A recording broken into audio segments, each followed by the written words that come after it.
ከኦሮሞ መፈጠሬን የጠላው ትናንትና ልጁ እኔ ለእናቴ አንድ ልጅ ነኝ በአላህ ተውኝ ልኑርላት ለሷ ብዬ ነው የወጣሁት ብሎ እየለመናቸው በብላ እንደዚህ እንደ በቃ አስተኝተው ከቆራረጡት በኋላ ደሙን እንደዚህ እንደ ውሃ ይጫወቱበታል። ሌላኛው ደግሞ ቆሞ ጀግና አንተ ጀግና ነህ የታረደው እኮ እኔ ኦሮሞ ሁኜ ከናንተ በመፈጠሬ አፍራለሁ።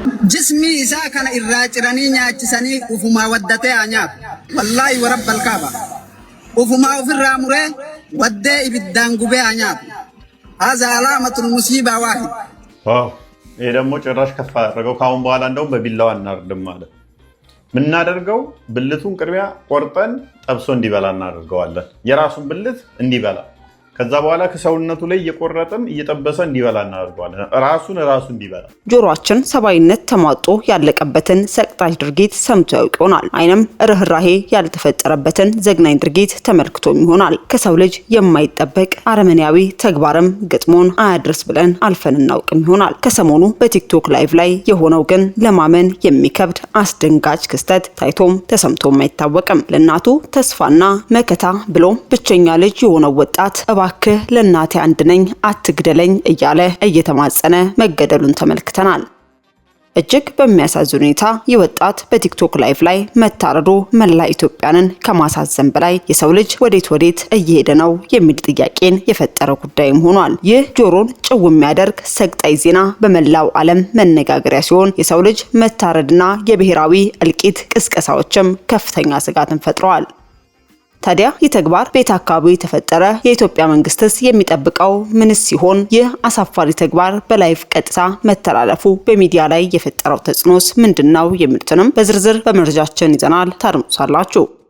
በስተመጨረሻም ጫካ የገባችሁ ስሙ እናንተ እንስሳ አይደላችሁም ካላችሁበት ውጡ ጌታ እግዚአብሔር እንዲህ ይላል በማለትም እውነተኛ የእግዚአብሔር ሰው ቄስ ዶክተር ቶሎሳ ጉዲና ለሀገራችን ኢትዮጵያ አስቸኳይ መልእክትን አስተላልፈዋል። ቤተክርስቲያን ለኢትዮጵያ ለዘመናት ጥያቄ እውነተኛ መልስ ያላት ናት ይባል ነበር። ዛሬ ግን ለህዝብና ለመንግስት መካሪ መሆን ሲገባት ከመንግስት ምክር የምትፈልግ ሆናለች። ዛሬ ኦርቶዶክስም ሆንክ ጴንጤም ካቶሊክም ይሆናችሁ ልብ ብላችሁ ስሙ። ሀገር የምትበከለው በእናንተ ነው። የቤተ እምነቶች ፖለቲካን እናስወግድ፣ ሳይረፍድ እንንቃ፣ ጊዜው አሁን ነው። ይህ ካልሆነ ግን የሚመጣው አስፈሪ ነው፣ ዋጋ ትከፍላላችሁ ሲሉም የእግዚአብሔር ሰው ክቡር ዶክተር ቄስ ቶሎሳ ጉዲና አስቸኳይ ሀገራዊ መልእክትን አጋርተዋል። ታዲያ ቄስ ቶሎሳ ከጌታ ተቀብለው ለኦርቶዶክሳውያኑ ያስተላለፉት መልእክት ምን ይሆን? ለሀገሪቱስ የተናገሩት በአስቸኳይ ሊፈጸም የተገባ ካልሆነ ግን ዋጋ የሚያስከፍለን መልእክት ምን ይመስላል የሚሉትን በመረጃችን ይዘናል። በቆይታችሁ ከአንደበታቸው ታድምጡታላችሁ። እስከ መረጃው ፍጻሜ አብራችሁን ቆዩ። የንግድ ሱቆን ገበያው በደራበት ቦታ ያድርጉ። ቡልጋሪያ መስቀለኛው ጋር የቦሌን፣ የሳር ቤትን፣ የቄራን እንዲሁም የሜክሲኮን ሁሉንም መንገዶች ባዋሰነው ሰመር ሪል ስቴት የንግድ ሱቆች በ3 ሚሊዮን ብር ሙሉ ክፍያ መግዛት ይችላሉ። በግንባታ ሂደት መግዛት ለምትፈልጉ ደንበኞቻችን ከ480 ሺህ ብር ጀምሮ አቅርበንሎታል። በ2 ዓመት ከ6 ወር ከፍለው በ2 ዓመት ከ6 ወር የሚረከቡት 50% የባንክ አማራጭ ጋር በዚሁ ሳይት ላይ ከ700 ሺህ ብር ጀምሮ ቤቶችን ያገኛሉ። ምን ይሄ ብቻ ቀድመው ከመጡ ከ15 እስከ 25% ዲስካውንት ተጠቃሚ ይሆናሉ። ለበለጠ መረጃ ከታች ባለው ስልክ ይደውሉ። ወደ መረጃዎቻችን ከማለፋችን አስቀድመን የአገልጋዩ የቀብር ሽኝት ተፈጽሟል። የአገልጋይ ታደለይ ሽጉጤ የቀብር ስነ ስርዓት ወዳጅ ዘመዶቿ፣ የመንግስት ከፍተኛ የሥራ ኃላፊዎች፣ የቤተክርስቲያን መሪዎች፣ አማኞች በተገኙበት በሐዋሳ አሊቶ አካባቢ በሚገኘው መኖሪያ ቤታቸው ሽኝት ፕሮግራም ተደርጎ በሞኖፖል አካባቢ በሚገኘው የመቃብር ስፍራም ግብዓተ መሬታቸው ተፈጽሟል። በቀብር ሽኝቱ ባለቤታቸው አቶ በላይ ቶጋ፣ ወንድማቸው አምባሳደር ዶክተር ሽፈራው ሽጉጤ፣ ልጆቻቸው ውብነት በላይና መስፍን በላይ እንዲሁም በኢትዮጵያ ሙሉ ወንጌል አማኞች ቤተክርስቲያን የአለታ በንሳና አካባቢው ክልል ፕሬዝዳንት መጋቢ በቀለ ሀዲሶም መልእክት በማስተላለፍ የአበባ ጉንጉን አስቀምጠዋል። መጋቢ ተስፋዬ ቃሚሶ የእግዚአብሔርን ቃል አካፍለዋል። የህይወት የአገልግሎት ታሪካቸው በአቶ ስለሺ ወርቅነህም ተነቧል። በድጋሚ በሚዲያችን ስም ለቤተሰቡ ለመላው ወዳጅ ዘመድም መጽናናትን ተመኘን። ወደ መረጃችን ስናልፍ በሳውዲ አረቢያ በሚኖሩ ኢትዮጵያ መካከል የተፈጸመውና በቲክቶክ ቀጥታ ስርጭት የተላለፈው አሰቃቂ ግድያና በደቦ አስገድዶ የመድፈር ወንጀል መላውን የኢትዮጵያ ሕዝብና በዓለም ዙሪያ የሚገኘውን ዲያስፖራ በከፍተኛ ድንጋጤ፣ ቁጣና ጥልቅ ሐዘን ውስጥ ጥሎ ይገኛል። ተጎጂው ወጣት ሁለቱም እጁን ወደ ኋላ ታስሮ ለእናቴ አንድ ነኝ፣ አትግደለኝ፣ ልኑርላት፣ ለእናቴ ስል ነው ስደት የወጣሁት እያለ በከፍተኛ ሰቀቀን ፍርሃትና እንባ ሲማጸን በላይቭ ላይ የተከታተሉ በርካታ ሰዎች ድርጊቱን ከመኮንንና ለማስቆም ከመሞከር ይልቅ በውታና በአጨብጫቢነት ሲያበረታቱም ተሰምተዋል። ይባስ ብሎ ገዳዮቹ በመጀመሪያ አንገቱ ላይ ከወጉት በኋላ ማረድ ሲጀምሩና ተጎጂው ሲንቀሳቀስ በላይቭ የሚያዩት አካላት ይህማ አልሞተም እየተንቀሳቀሰ ነው፣ በማጅራቱ በኩል እረደው፣ ይህማ ወፍራም ነፍስ ነው ያለው እያሉም አራዊት ነክ አስተያየት ሲሰጡና ሲያበረታቱም ተመልክተናል። ይህም የማህበረሰባችን የስነ ምግባር የሃይማኖትና የስብዕና ውድቀት ምን ያክል አደገኛና አስፈሪ ደረጃ ላይ መድረሱን ቁልጭ አድርጎ ያሳያል። የወሎ ተወላጅ የሆነው ወጣት በዚሁ የብሔር ጽር ምክንያት በአርሲ ተወላጆች በስለት ታርዶ የተገደለበት ይህ አጋጣሚ የጥላቻ ሰበካና የጎጥ አስተያየት ድንበር ተሻግሮ በስደተኞች ዘንድ የታየውን የመጠፋፋት ደመነፍስ በግልጽ አሳይቷል። የጭካኔውና የብልሽቱ ጥግ በዚህ ብቻ አላበቃም። በቲክቶክ መንደር ወንዶችን ለማዋረድ ህሊናን ለመጉዳትና በማህበረሰብ ውስጥም ፍርሃት ለማንገስ ሲባል ወንዶች እየተቀያየሩ አስገድዶ የመድፈር ወንጀል ማሳየትና የብሔር እንዲሁም የጎጥ ጥልን ወደ መተራረድ ማሳደግ የቀን ተቀን ክስተትም ሆኗል። ይህ ብሔር ተኮር ጥቃት በስደተኞች መካከል መፈጸሙ በግድያው ይበልጥ ቁጭት ያደረባቸው የተጎጂዎች ብሔረሰቦችም ድርጊቱን በእጥፍ መመለስ እንዳለባቸውና በቀጣይ በቀል እንደሚወስዱ ሲዝቱ መስማታችን በቀጣይ ሀገራዊ ማንነታችንና ሰላማችን ላይ የተደቀነውን አደጋ የበለጠ ማግዝፎታል። በሁለቱ ጎራ የተከፈሉ አደገኛ አካላት ቲክቶክን እንደ መድረክ በመጠቀም ራቆትነትን፣ አደገኛ ግጭቶችን፣ ስድብና ግድያን ያለምንም እግድ በማሰራጨት የማህበራዊ ስሪታችንና የሞራል እሴታችንን ሙሉ በሙሉ አፍርሰውታል። በቲክቶክ ላይቭ ላይ በመስተዳደብና በመዘባበት የተጀመረው የጎጥ ጥል አሁን አእምሮ ወደማይቀበለው አስገድዶ መድፈርና ሰውን እንደ በግ ማረድ ደረጃም ደርሷል። ቲክቶክ የብሔርና የሃይማኖት ግጭትን በማስፋፋት ጦርነትና እልቂትን ቫይራል በማድረግም ከእሴታችን ውጭ ያደረገን ሲሆን ከቲክቶክ መምጣት በኋላም ያለው የህዝባችን ስነ ልቦና ፈጽሞ ተቀይሮ ሀገር ተረካቢ ትውልድ አልባ እየሆነ እንገኛለን። ይህ አጥፊ ማህበራዊ ሚዲያ በህፃናት በወጣቶችና በጥልቁ ማህበረሰብ ስነ ልቦና ላይ በጥቅሉ በማህበረሰብ ስነ ልቦና ላይ እየደረሰ ያለው ውድቀት ተገምቶ የሚያልቅ አይደለም። ይዘቶችን ያለምንም ማጣሪያና ገደብ የሚያሰራጨው ይመድረክም ወንጀልን እንደ ጀግንነት፣ ስድብን እንደ አርበኝነት እንዲሁም የሰው ልጅ ህይወት ማጥፋትን እንደ መዝናኛ የሚያቀርቡ ሰዎችን በማፍራት ትውልድን ከማህበራዊና መንፈሳዊ እሴቶች እያራቁ ይገኛል። በቲክቶክ ምክንያት ቤተሰቦች ተበትነዋል። የወጣቶች የወደፊት ተስፋም ጨልሟል። ሀገራዊ አንድነትም ከባድ አደጋ ላይ ወድቋል። ታዲያ የኢትዮጵያ መንግስት ምንድነው የሚጠብቀው? ምን እስኪሆንስ ነው እጁን አጣጥፎ የሚቀመጠው የሚለው ጥያቄ የብዙዎች ሆኗል።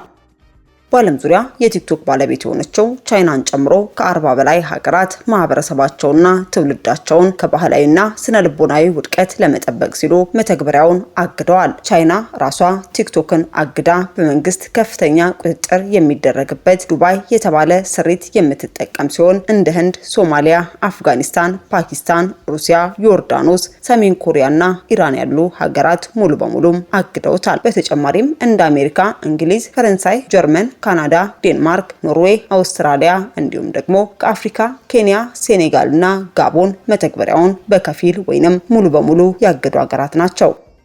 በእነዚህ ሀገራት ያልታየውና አእምሮን የሚያስቱ የሰው ልጅ መታረድ፣ አስገድዶ መድፈርና የብሔር እልቂት ቅስቀሳዎች በሀገራችን ማህበራዊ መሰረት ላይ ከፍተኛ አደጋ በመደቀናቸው መንግስት የዜጎችን ደህንነት፣ ሀገራዊ አንድነትና የማህበረሰቡን ስነ ልቦና ለመታደግ ሲል ቲክቶክን ሙሉ በሙሉ እንዲዘጋ ወይንም በድርጅቱ ላይ ከፍተኛ ህጋዊ ክስ እንዲመሰረትም ጥሪዎች በከፍተኛ ሁኔታ እየቀረቡ ይገኛሉ።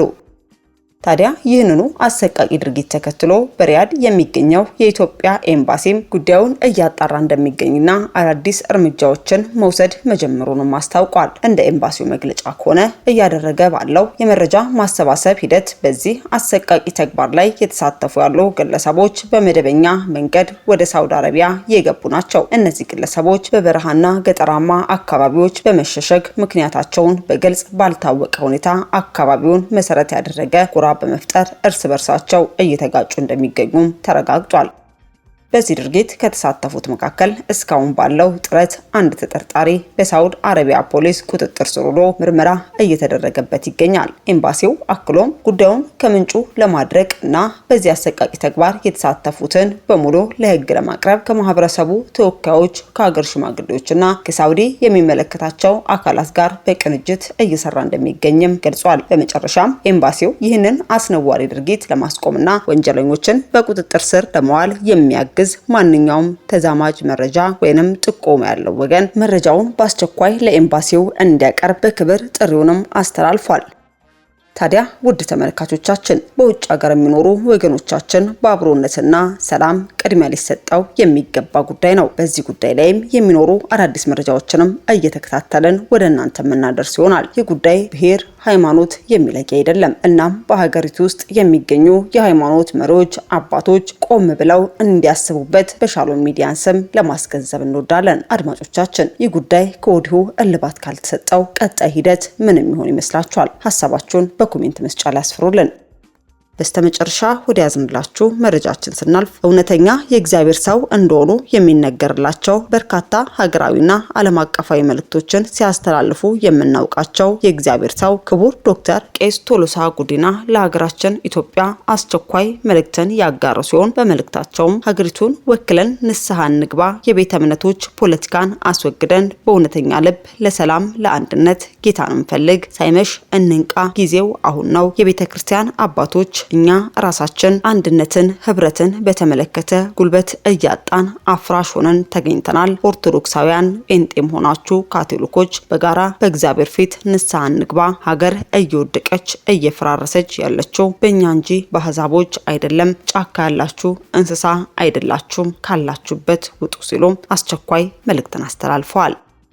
ቄስ ቶሎሳ ጉዲና ያስተላለፉት አስቸኳይ ሀገራዊ መልእክት ምን ይሆን? በጫካ ያሉት አካላትስ እነማን ናቸው? የተነገረው አፋጣኝ ምላሽ የሚያሻው መልእክትስ ምንድነው? የሚለውን ከአንደበታቸው አድምጠን እንመለስ።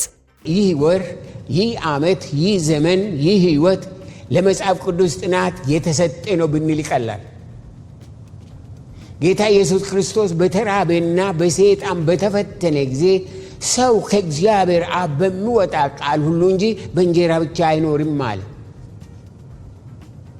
እንጀራ አስፈላጊ ነው፣ ነገር ግን ጊዜያዊ ነው። የእግዚአብሔር ቃል አስፈላጊም ዘላለማዊም ነው። ሰይጣን በእንጀራ ወደ ጌታ የመጣበት ከ40 ቀንና ሌሊት ጾም ጸሎት በኋላ እንደተራበ አውቆ ነው። በዚህ ምድር ላይ የሰይጣን ፈተና እያንዳንዳችንን የሚመጣብንና ወይም ቻሌንጅ የሚያደርገን በምንራበው ነገር፣ በምንፈልገው ነገር፣ በምንጠማው ነገር፣ ዴስፐሬት በሆነበት ነገር ሰይጣን በቀላሉ መንገድን ያገኛል ማለት ነው። የተራበ ሰው ምንም ይሁን ምንም በትዕግስት ጠብቆ ሳይሆን በአቋራጭ በሾርት ካት የተገኘውን ሁሉ ቀብ ለማድረግ ነው። በምድር ላይ ሾርትካት ሰዎችን ሾርትካት የሚያደርግ ነገር የለም። በምድር ላይ ወገኖቼ ጊዜውን ጠብቆ ሳይሆን በሾርትካት በኢንስታንት በቶሎ የሚሆን ነገር ሁሉ ጸጸትን፣ እምባን፣ ዋይታን ያስከትላል። በአሁኑ ጊዜ ሁሉ ነገር ኢንስታንት ነው። ቡናው ኢንስታንት ነው። በወዳችሁበት ቦታ ሁሉ ኢንስታንት ነው። ሰዎች ትዕግስት የላቸውም።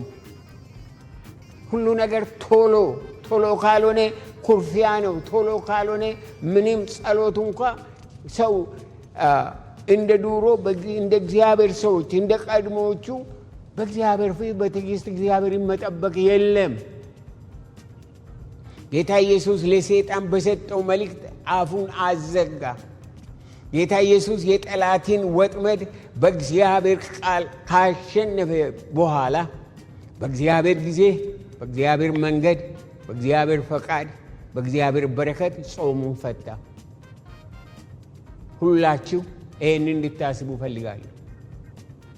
ይህን መልእክት ሳዘጋጅ ያላገቡትን ወጣቶች፣ በትልቅ ጸጸት ውስጥ ያሉትን ባለትዳሮች፣ የህይወትን መንገድ የሳቱትን ግለሰቦች አሰቡ። አሁንም በግል ውሳኔ በእግዚአብሔር ቃል ያልተፈተነውን እርምጃ ለመውሰድ የምታስቡ ሁሉ ተጠንቀቁ። ትዕግስት የሌላችሁ ታገሱ። በምድር ላይ ህይወታችሁ ትርጉም የሚሰጠው ትዕግስት ሲኖራችሁ ነው። ትዕግስት ሲኖረን ነውና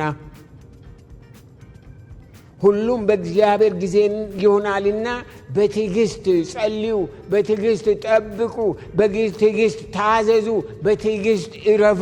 ጌታ በጊዜው ሁሉን ያስተካክላልና ከሰይጣን ወጥመድ ተጠንቀቁ። ሩጫ ብዙውን ጊዜ በሰይጣን ወጥመድ ላይ እንድንረግጥ ያደርገናል። ወገኖቼ ጾማችሁን በእግዚአብሔር ጊዜ ትፈታላችሁና አትቸኩሉ። የእስራኤል አምላክ እግዚአብሔር ማስተዋልን ይስጠን።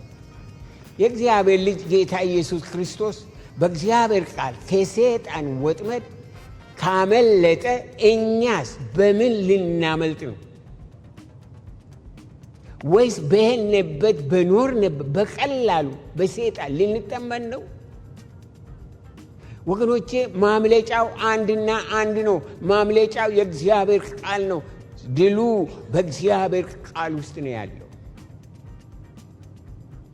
የመጽሐፍ ቅዱስ ጥናት ወር መጽሐፍ ቅዱስ በምድር ላይ በምድር ዘመን ተጠንቶ ተነቦ ተሰብኮ ተጽፎ ተዘምሮ ተተርጉሞ ታውቆ ተመርምሮ የማያልቅ የእግዚአብሔር መጽሐፍ ነው።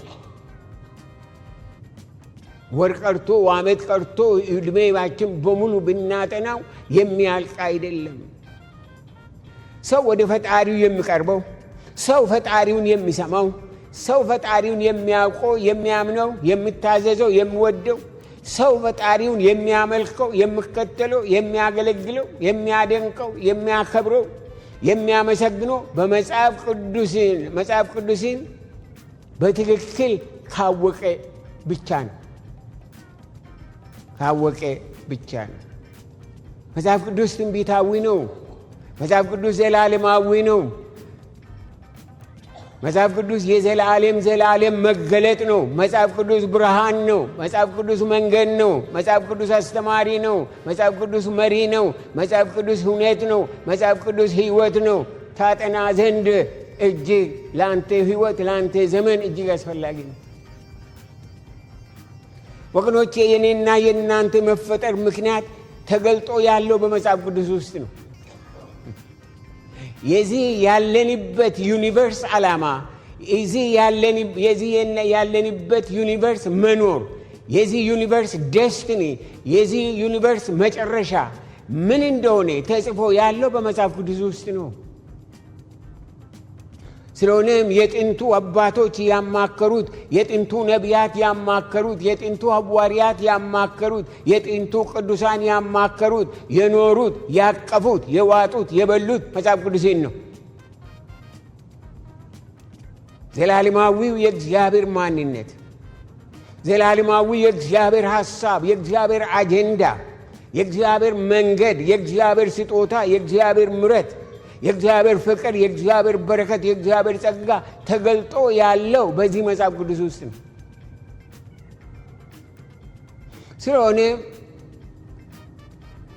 ለእኔና ለእናንተ ለዓለም ሕዝብ ሁሉ ይህም መጽሐፍ ማንበብ፣ ይህም መጽሐፍ ማጥናት፣ ይህም መጽሐፍ ማሰላሰል፣ ይህም መጽሐፍ ማቀፍ፣ ይህም መጽሐፍ መታዘዝ፣ ለዚህ መጽሐፍ መሰጠት፣ ይህም መጽሐፍ መከተል ከማስተዋልም ማስተዋል ከሕይወትም ሕይወት ነው። ወገኖቼ በዚህ መጽሐፍ የእግዚአብሔር መንገድ የተከፈተ፣ የእግዚአብሔር እውነት የተከፈተ ነው። የእግዚአብሔር እውነት የተገለጠ ነው። የእግዚአብሔር ሥራ እየታየ ነው። የእግዚአብሔር ፍቅር እየፈሰሰ ነው። የእግዚአብሔር ድምፅ እየተሰማ ነው። የእግዚአብሔር ግብዣ ወደ እኛ የደረሰው በዚህ ቃል።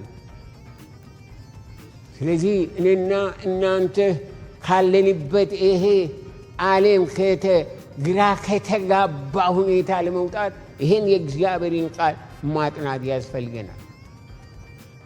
ቃሉ ብርሃን ነው። ቃሉ መንገዱ ንጹህ ነው። ስራው ግልጽ ነው። ስጦታ ሕይወት ነው። ጥሪው ዘላለማዊ ነው። የእግዚአብሔር ቃል ባለበት ማስተዋል አለ። የእግዚአብሔር ቃል ባለበት ምሕረት አለ፣ ምሪት አለ፣ ፈውስ አለ፣ ትዕግስት አለ፣ እርቅ አለ። እግዚአብሔር ቃል ባለበት ሰላም አለ፣ ማየት አለ፣ መስማት አለ፣ መታዘዝ አለ። ሁሉ ነገር ሰማያዊ ነገር አለ።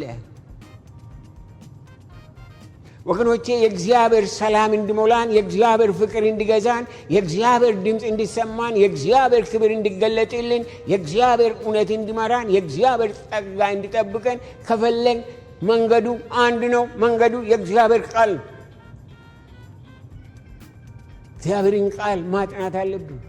ይሄ ከመጽሐፍ ቅዱስ ጋር ቁጭ ብሎ መዋል ጊዜ ማጥፋት አይደለም።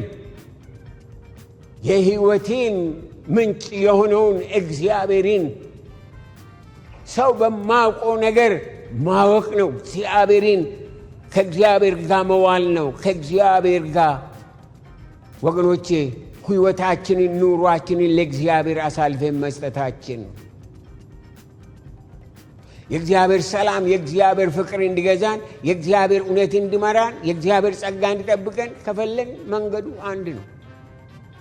የእግዚአብሔር ቃል በእውነትና በእምነት ባለበት ቦታ፣ በተገለጠበት ቦታ የምልጃ ጸጋ፣ የእንባ ጸጋ፣ የንስሐ ጸጋ፣ የይቅርታ ጸጋ፣ የአምልኮ ጸጋ፣ የጸሎት ጸጋ፣ የምስጋና ጸጋ፣ የእልልታ ጸጋ፣ የይቅርታ ጸጋ፣ የትዕግስት ጸጋ አለ።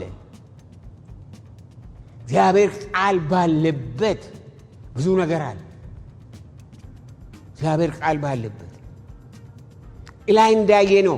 በምድር ላይ እንደ መጽሐፍ ቅዱስ ከእግዚአብሔር ልብ የመነጨ ተነቦ የማልቅ ተጠንቶ የማልቅ ተገልጦ የማልቅ መርምሮ የማልቅ መጽሐፍ በምድር ላይ የለም።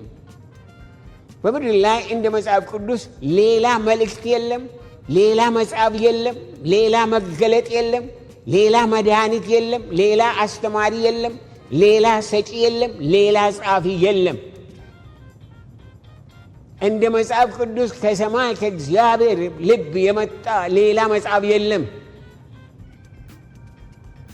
ስለዚህ እኔና እናንተ መጽሐፍ ቅዱስ ሰማያዊ መሆኑን፣ መለኮታዊ መሆኑን፣ ዘላለማዊ መሆኑን አውቀን መጽሐፍ ቅዱስን ማጥናት የግድ ነው። በምድር ላይ በቢሊዮን የሚቆጠሩ መጻሕፍት አሉ። ነገር ግን እንደ መጽሐፍ ቅዱስ የዘላለም መልእክት ያለው፣ የዘላለም ስጦታ ያለው፣ የዘላለም አዋጅ የታወጀበት፣ የዘላለም ምሕረት የተሰጠ፣ የዘላለም ቅድስና የታወጀ፣ የዘላለም ፍቅር የታየ፣ የዘላለም መገለጥ የሆነው፣ ዘላለም ጌታ የተናገረበት ያስተማረበት፣ የዘላለም መንገድ የተከፈተበት፣ የዘላለም እውነት የታወቀበት፣ የዘላለም ስልጣን በምድር ላይ ለሰው ልጅ የታወቀበት እንደ መጽሐፍ ቅዱስ የለም። ማንም ከየትም አምጡ፣ የትም ተማሪ ቢባል መርማሪ ነው ቢባል ያ ነው ቢባል ፎርጌት አባውት በምድር ላይ ያሉትን አዋቂዎች ያሉትን ፈላስፎች ያሉትን ሁሉ ሰብስቡ።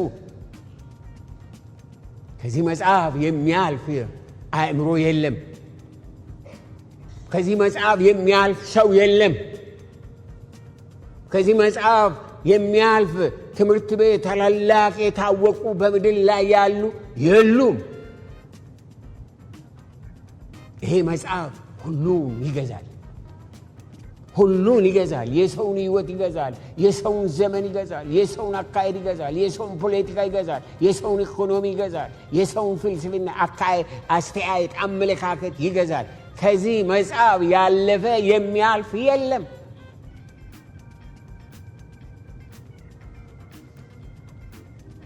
ስለዚህም እኔና እናንተ ይህንን መጽሐፍ ቁጭ ብለን አይደለም ተንበርክኬም በጉልበታችን ላይ ሆነ ማንበብ የሚገባ መጽሐፍ ነው። ወገኖቼ እንደ መጽሐፍ ቅዱስ ከዓለም የሚጠብቅ ከአደጋ የሚጠብቅ ከኃጢአት የሚጠብቅ ከወጥመድ የሚጠብቅ ከሞት የሚጠብቅ ከጦርነት የሚጠብቅ ከሰይጣን የሚጠብቅ ከቁጣ ከውሸት ከስንፍና ከጥላቻ ከከንቱነት የሚጠብቅ ሌላ መጽሐፍ በምድር ላይ የለም። ሌላ መጽሐፍ እንደዚህ አይነት ሌላ የለም። መጽሐፍ ቅዱስ የተወለደው በእግዚአብሔር ልብ ነው። የተጻፈው በመንፈስ ቅዱስ ምሪት ነው። የሚገለጠው በመንፈስ ቅዱስ፣ የሚተረጎመው በመንፈስ ቅዱስ፣ መማር የሚቻለው በመንፈስ ቅዱስ ነው። የዘላለም እግዚአብሔር መኖሩን፣ ፈጣሪ መሆኑን፣ አዳኝ መሆኑን፣ ሕይወት መሆኑን፣ አባት መሆኑን፣ ይቅር ባይ መሆኑን፣ አስተማሪ መሆኑን፣ ርኅሩይ መሆኑን ያወቅነው በመጽሐፍ ቅዱስ ነው። ኃጢአተኞች መሆናችንን ምሕረት እንደሚያስፈልገን ያወቅነው በመጽሐፍ ቅዱስ ነው። ኃጢአተኞች መሆናችንን ሲኦል እንዳለ፣ ገነት እንዳለ፣ ፍርድ እንዳለ፣ ትንሣኤ እንዳለ፣ ሰይጣን እንዳለ፣ አምልኮ እንዳለ የነገረን መጽሐፍ ቅዱስ ነው። ጠቅላላ ያለን ኢንፎርሜሽን መጽሐፍ ቅዱስ ነው። ከመጽሐፍ ቅዱስ የመጣ ነው። ከሞት በኋላ ለቅዱሳን ገነት እንዳለ፣ ለኃጢያን ሲኦል እንዳለ፣ ለቅዱሳን ሽልማት እንዳለ፣ ለኃጢያን ቅጣት እንዳለ፣ ይህ ዓለም እንደሚያልፍ የዓለም መጨረሻ እንደሚሆን የነገረን መጽሐፍ ቅዱስ ነው። እንዳለን እንደማንቀር እያንዳንዳችን በጌታ ፊት እንደምንቆም ጌታ እንዳለ፣ ዙፋን እንዳለ፣ የዘላለም ፍርድ እንዳለ ያወቅነው የተማርነው በዚህ መጽሐፍ ነው። ስለዚህ እኔና እናንተ we have to be very serious about this። እንደ ቀላል አድርገን አንቀረው። ክርስቲያን መባል ራሱ አይበቃም። ክርስቲያን የተባሉት በሙሉ ክርስቶስን በዚህ መቃል ቢያውቁ እንደዚህ ኑሯችን አይሆንም። እንደዚህ አንንከራተትም። እንደዚህ ኑሯችን የልመና የጭንቀት የመከራ ኑሮ አይሆንም።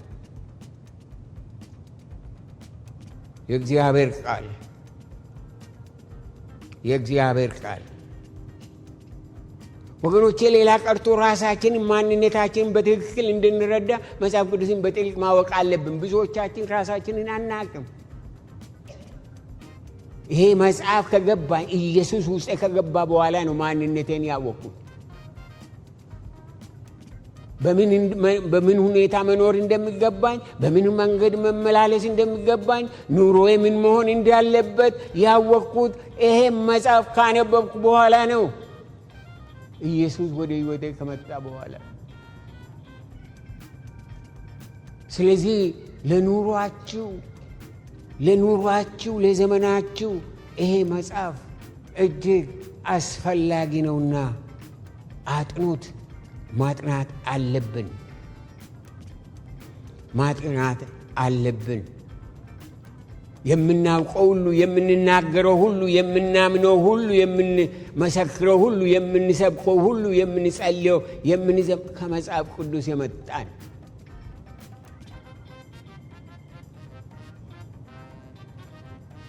ስለሆነም ይህ መጽሐፍ ቅዱስ ለዘላለም እውነት የሆነ የፈጠረን ፈጣሪ የሰጠን የዘላለም መገለጥ፣ የዘላለም እውነት፣ የዘላለም መንገድ እውቀት፣ የዘላለም ኃላፊነት፣ የዘላለም መምሪያ እንደሆነ እንድናውቅ፣ ማስጠንቀቂያ እንደሆነ እንድናውቅ ይናገረናል ይህ መጽሐፍ። ስለዚህ ሁላችሁ ወደ ጥናት ብቻ አይደለም፣ በቤታችሁ እባካችሁ የኑሯችሁ ትርጉም፣ ለኑሯችሁ ለጥያቄያችሁ መልስ እዚህ ውስጥ ነው ያለው። ለጥያቄያችን መልስ እዚህ ውስጥ ነው ያለው። ሰው በምንም አይነት ሊያውቅልን አይችልም። በውስጣችን ያለውን ጉዳት፣ በውስጣችን ያለውን ቁስል፣ በውስጣችን ያለውን መከራ ጥያቄ ማንም ሊመልስልን አይችልም እንደዚህ መጽሐፍ ቅዱስ። ስለዚህ ይሄን መጽሐፍ ቅዱስ ማጥናት በግድ ነው። መጽሐፍ ቅዱስ ስለ ሰማይ፣ ስለ ምድር፣ ስለ ሰው ማን እንደፈጠረን፣ ለምን እንደተፈጠርን፣ ኃጢአተኞች እንደሆን፣ መዳን እንደሚያስፈልገን፣ ማን እንደሚያድነን፣ የመዳን ቀን ዛሬ እንደሆነ ይናገራል። መዳን እንደሚያስፈልጋቸው ሰዎች የሚያውቁ ይመስላችኋል? በዓለም ላይ ያሉ ብዙዎቻቸው ይሄ ኑሮ ሁሉ ነገር በዚህ ምድር ላይ የሚያልፍ ከመቃብር ማዶ ምንም እንደሌለ ነው የሚኖሩት። መጽሐፍ ቅዱስ ግን ሌላ እንዳለ ይናገራል። ስለሆነም ከአንዳንድ ቦታዎች ቃሉን መጥቀስ አይከፋም። በሮሜ መልእክት ምዕራፍ 15 ቁጥር 4 ላይ በመጽናትና መጻሕፍት በሚሰጡት መጽናናት ተስፋ ይሆንልን ዘንድ አስቀድሞ የተጻፈ ሁሉ ለትምህርታችን ተጽፏል ይላል።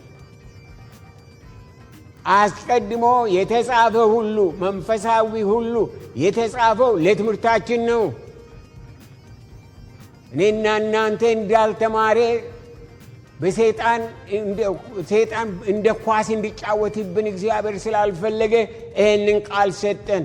ስለዚህ የተጻፈልን ለትምህርታችን ነው። ተማሩ፣ እንማር፣ ይሄንን ቃል እንማር። ለሕይወታችን ጥሩ ነው፣ ለታሪካችን ጥሩ ነው፣ ለሕዝባችን፣ ለቤተሰባችን፣ ለልጆቻችን ጥሩ ነው፣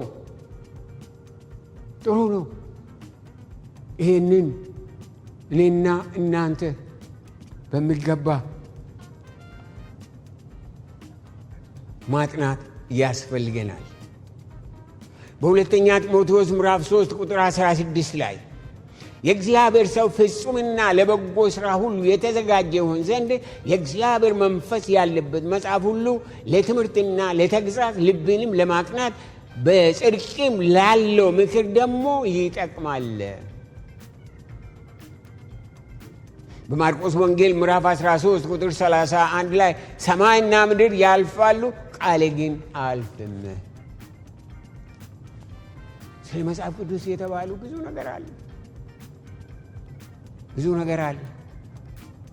በመጽሐፈ ኢያሱ ምዕራፍ 1 ቁጥር 8 ላይ የዚህ ሕግ መጽሐፍ ከአፊ አይለይ፣ ነገር ግን የተጻፈበትን ሁሉ ትጠብቅና ታደርግ ዘንድ በቀንም በሌሊትም አስበው፣ የዛን ጊዜ መንገድ ይቃናልሃል፣ ይከናወንልሃል ይላል። ይህንን ጠብቅ፣ ከአፊ አይለይ። ዛሬ በስንቶቹ አፍ ነው ያለው መጽሐፍ ቅዱስ? ያለው ሐሜት ነው ያለው፣ ስለ ዓለማዊ ስለማይጠቅም ስለማንጽ ነገር ነው። በማን አፍ ውስጥ ነው ያለው ቃል? ሰሞኑን አሁን ለአንድ ሰው የእግዚአብሔርን ቃል አካፍለን እናውቃለን። ከአፊ አይለይ አለ። አይለይ ከአፊ።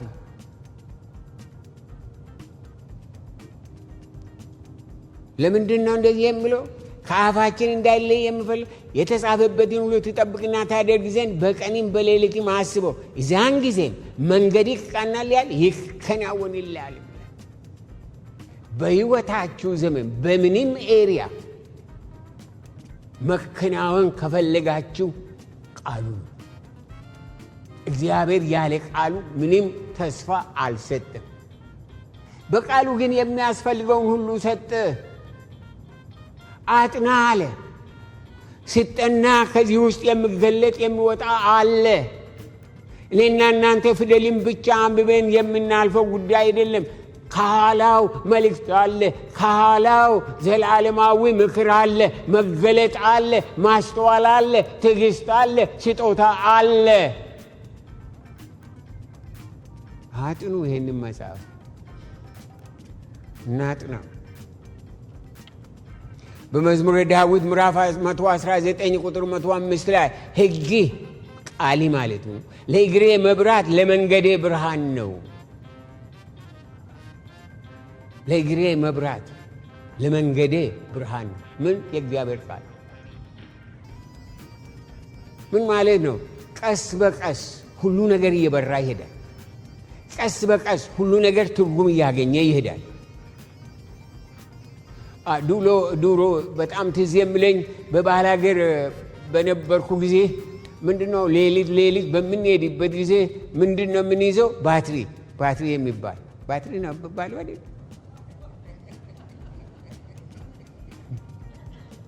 ረስተን አልኩ። ባትሪ ስትይዙ ጨለማ ውስጥ እንደዚህ አታረጉ። እንዴት ነው የምታረጉት? እዚህ የምትረግጡትን ባክቱ ቢሹ የእግዚአብሔር ቃል እንደዛ ነው።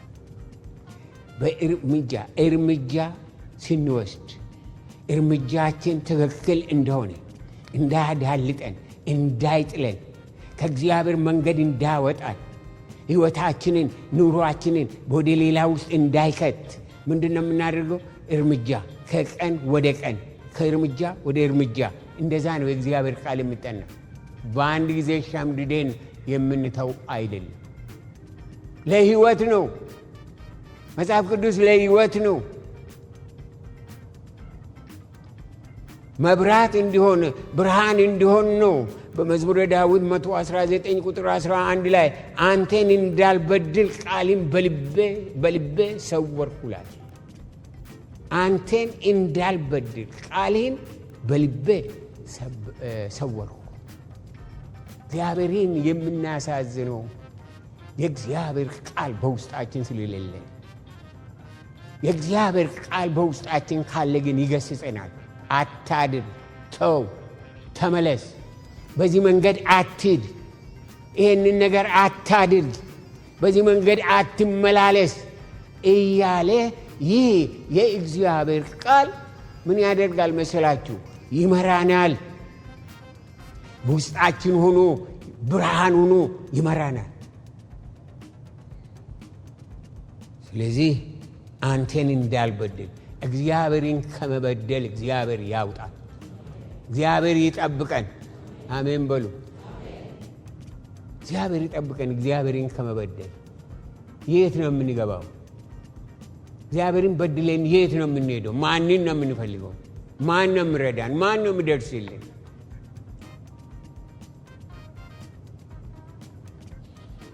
አንተን እንዳልበድል ቃሌን በልቤ ሰወርኩ።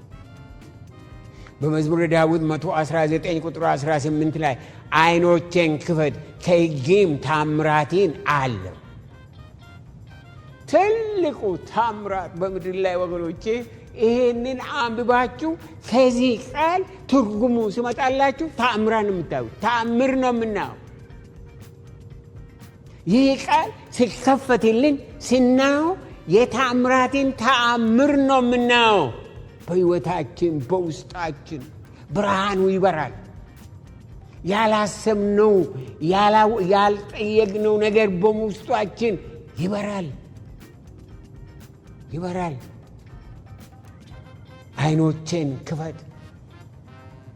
ዓይኖቼን ክፈት ከሕግም ታምራቴን አለ።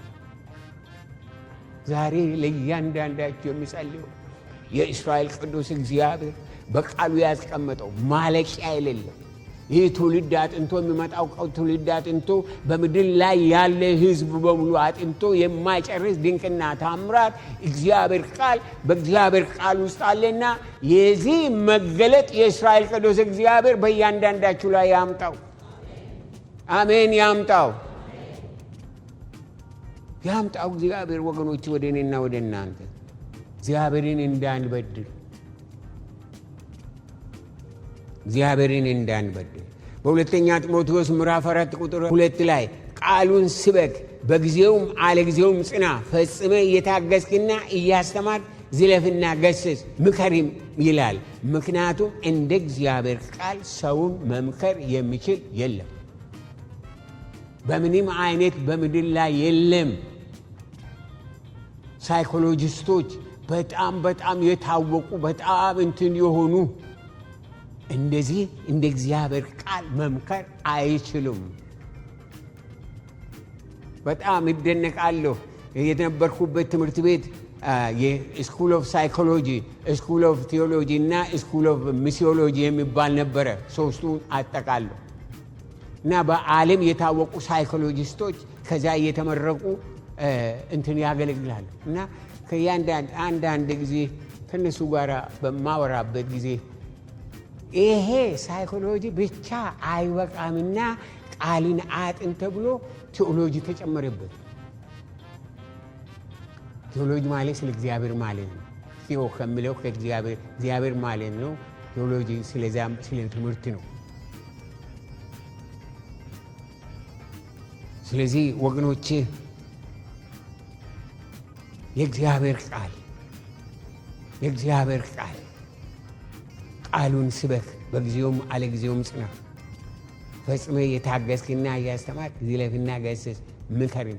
የእግዚአብሔር ምክር ሰዎች በእግዚአብሔር ካልተመከሩ በምንም አይነት እሺ ብለው ይሄዳሉ እንጂ በምንም አይነት አይመለሱም። አዎ ምክርን ተቀብያለሁ ምናምን ይላሉ። በነጋታው ሌላ ነገር ነው የምትሰሙት። እግዚአብሔር ይምከረን። እግዚአብሔር የቃሉን ምስጢር ይስጠን። በሁለተኛ ጢሞቴዎስ ምዕራፍ 2 ቁጥር 15 ላይ የእውነትን ቃል በቅንነት የምናገር የማያሳፍርም ሰራተኛ ሆነ የተፈተነው ራሴን ለእግዚአብሔር ልታቀርብ ትጋ። ትጉ ሁላችሁ ራሳችሁ ለሰው አይደለም፣ ራሴን ለእግዚአብሔር ልታቀርብ ትጋ። ራሳችንን ለእግዚአብሔር ነው እንጂ ለሰው አይደለም እናቀርበው። እግዚአብሔር ራሳችሁን አቅርቡ ወገኖች። እግዚአብሔር ራሳችሁን ለማቅረብ ትጉ። እንዴት? ቃሉን በማጥናት ክብር ለዘላለም እስከ ዘላለም ለእግዚአብሔር ይሁን። እንደ ቃሉ ሰው ካለበት ጨለማ፣ ካለበት ዲፕሬሽን፣ ካለበት ጥያቄ፣ ካለበት ውድቀት፣ ካለበት ድንቁርና የሚያወጣው ማን የለም። መጽሐፍ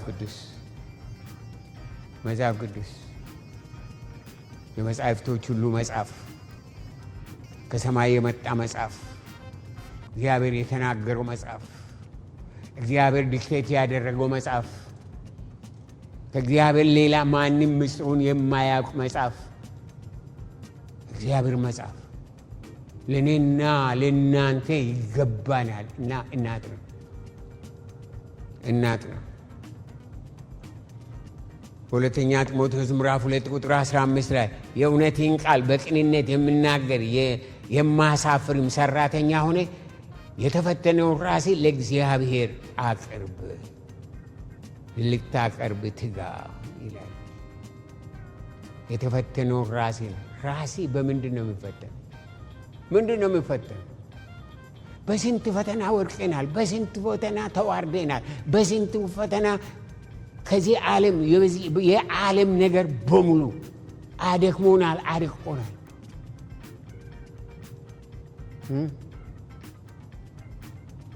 ወገኔ ሰራተኛ ሆነ የማያሳፍርም ሰራተኛ ሆነ የተፈተነው ራሴን ለእግዚአብሔር በእግዚአብሔር ቃል የተፈተነ ህይወት፣ በእግዚአብሔር ቃል የተፈተነ ኑሮ፣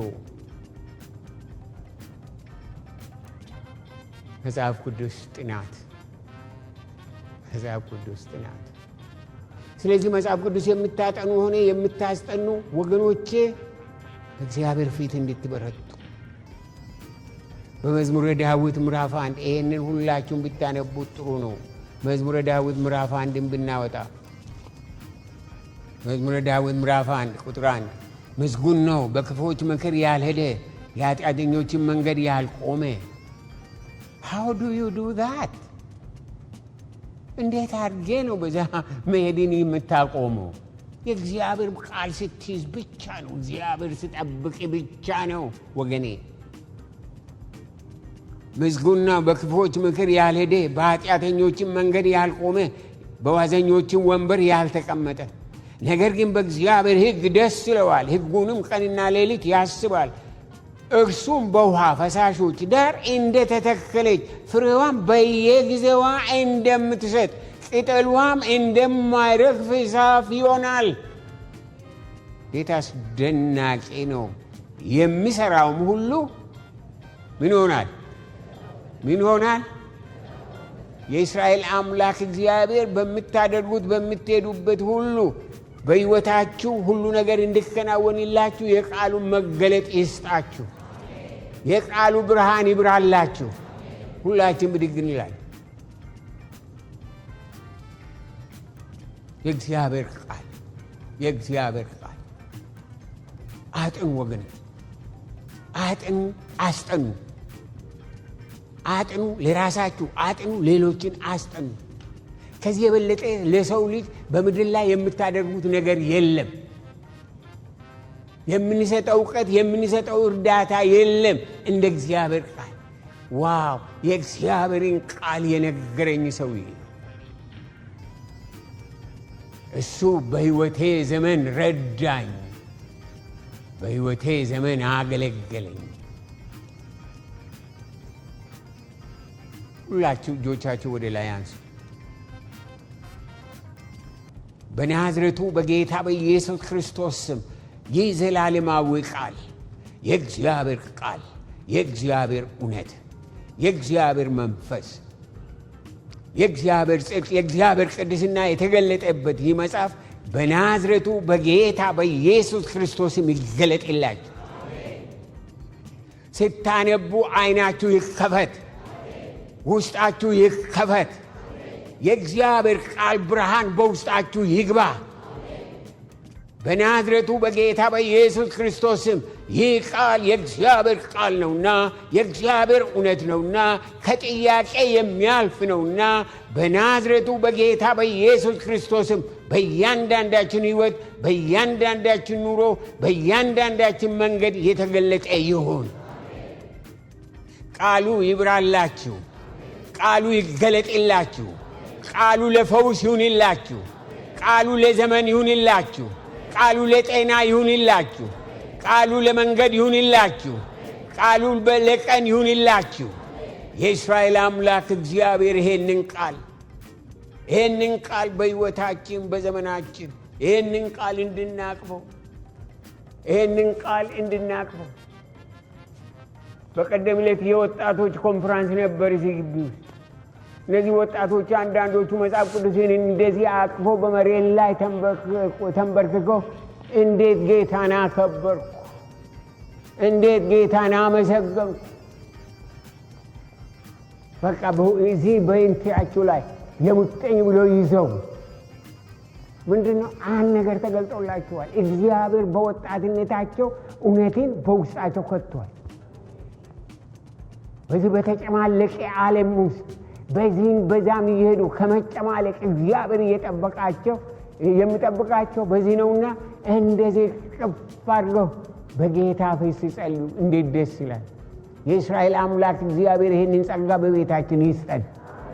አሜን፣ ይስጠን። ይህ ቃል በቤታችን የከበረ ይሁን። ዩቱብ አይደለም፣ ቴሌቪዥን አይደለም፣ ሬዲዮ አይደለም፣ ምንም አይደለም። በቤታችን የከበረው የእግዚአብሔር ቃል ይሁን። የእግዚአብሔር ቃል ቤታችንን፣ ትዳራችንን፣ ሕይወታችንን ይግዛው። የእግዚአብሔር ቃል ይምራን። የእግዚአብሔር ቃል ያሰማራን። የእግዚአብሔር ቃል ጉልበት ይሁነን። እግዚአብሔር ይባርከን። እግዚአብሔር ይርዳን። ጌታ ሆይ በናዝሬቱ በጌታ በኢየሱስ ክርስቶስ ስም ይህንን ጉባኤ ለአንተ አስረከቡ። ለቃሊ ኃይል፣ ለቃሊ መገለጥ፣ ለቃሊ እውነት፣ ለቃሊ ጌታ እግዚአብሔር አባቶ ምርት ሕይወታቸውን፣ ዘመናቸውን እያንዳንዳቸውን ለአንተ አስረከቡ። በጌታ በኢየሱስ ክርስቶስ ስም ይህ ቤት በእግዚአብሔር ቃል የተገዛ ይሁን። ይህ ግቢ በእግዚአብሔር ቃል የተገዛ ይሁን። እዚህ ግቢ የሚገባ ሁሉ በእግዚአብሔር ቃል ይገዛ። እግዚአብሔር ሆይ ያን ስለምታደርግ በክብር በሰማይ ክብር በምድር ላንተ ይሁን፣ አሁንም ለዘላለምም ተባረክ። በጌታ በኢየሱስ ክርስቶስ ሕያውና ዘላለማዊ ስም እስኪ ክብርን ስጡት ለዚህ ጌታ።